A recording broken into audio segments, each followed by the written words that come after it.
There are certain sounds. There is a certain sound that they cannot stand, that they panic and they run away from.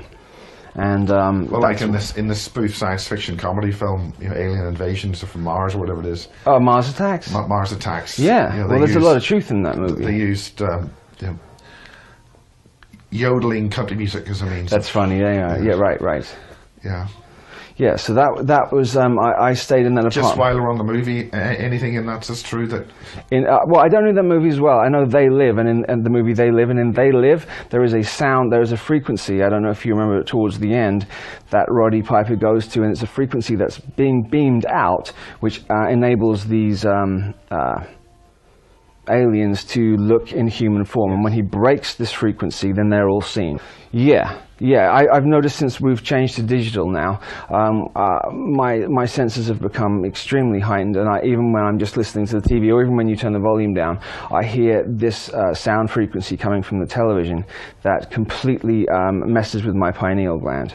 Now this is important because another member of the base's back room, so to speak, right. The thing is that he had devised a device to encrypt records on CDs so that it wouldn't be able to be copied. Right. But it was a type of acoustic thing as opposed to some kind of digital trademark encryption. Right. And when he played this in the record executive of the board, a number of the board just freaked out because they were reptilian.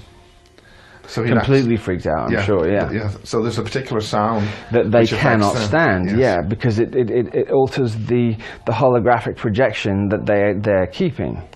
And I think it's a misconception that they are actually shape-shifting. Some are, but it's a misconception. Yeah. What they're actually doing is altering your visual cortex to make you think you're seeing them that way. Yes, absolutely, yes. And this is very important as well, you know, because you can that's the truth. They're not actually looking that way. They've just manipulated your mind to think that they are. And that must work through Keating in 2001 and all. Yes.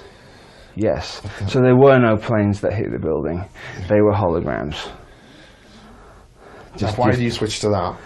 Because I was just thinking about 2001, and they were just testing Project Bluebeam out as far as they could. There wasn't even a missile. It was. Well, what was Project Bluebeam? There's an awful lot of stuff about Project Bluebeam. Project Bluebeam originally, they've been trying to do it for a while because Michael Talbot wrote that fantastic book, The Holographic Universe, and it gives absolute proof that what this particular frequency we're living in is totally holographic, and you can build here through will.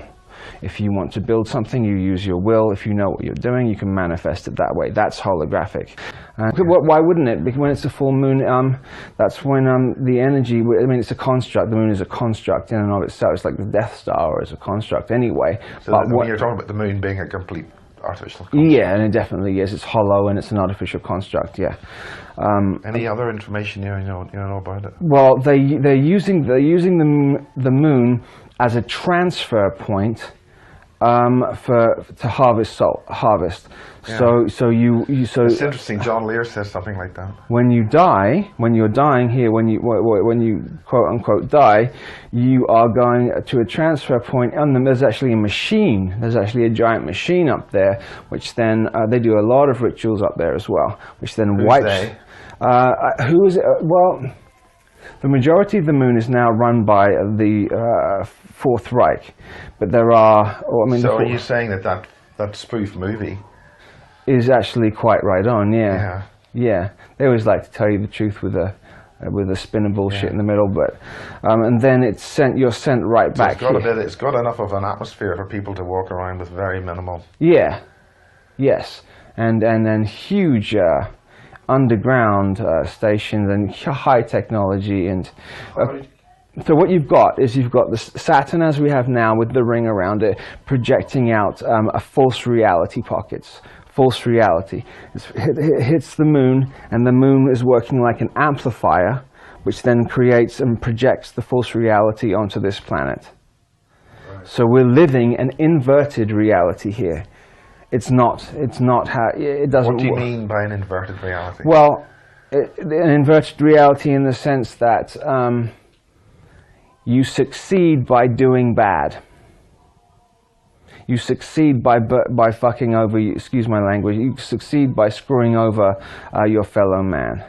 If you're if that's if you want to go along with that. I don't care if you succeed. I'd rather not succeed and be okay and take care of people I love. So whether or not it's success is not, I'm not interested in that. What I'm trying to do is change the frequency here so that ceases to exist anymore. When the wars on Mars went on, there was a 100,000-year war, and a lot of us were involved in this 100,000-year war. And while this was going on, between who? Between who? Okay, well, so the basis of it was between the Lyrans, or the Nordics, and the Dracos, because the Dracos are chasing the Nordics around because they want their DNA, because that allows them to maintain the holographic projection of a human being whilst they're here.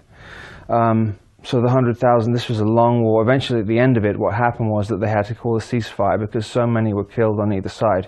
But I'm not sure that they're gone. I just think the holographic projection is not suited for them for us to see them what they really look like. I think they're still here. There's an island where they have all the dinosaurs there already. They're still there. You're talking about the movies now. But that's a real place. They have that. Where is that? Well, it's an island off the South Pacific, from what with the dinosaurs on it. They're still doing experiments and testing them out. They're testing out what the abilities are, and if they can take certain parts of DNA from these dinosaurs and place them into human beings, what extra attributes. Just continuing with the stuff that Barry King's father discovered in World War II. Which was?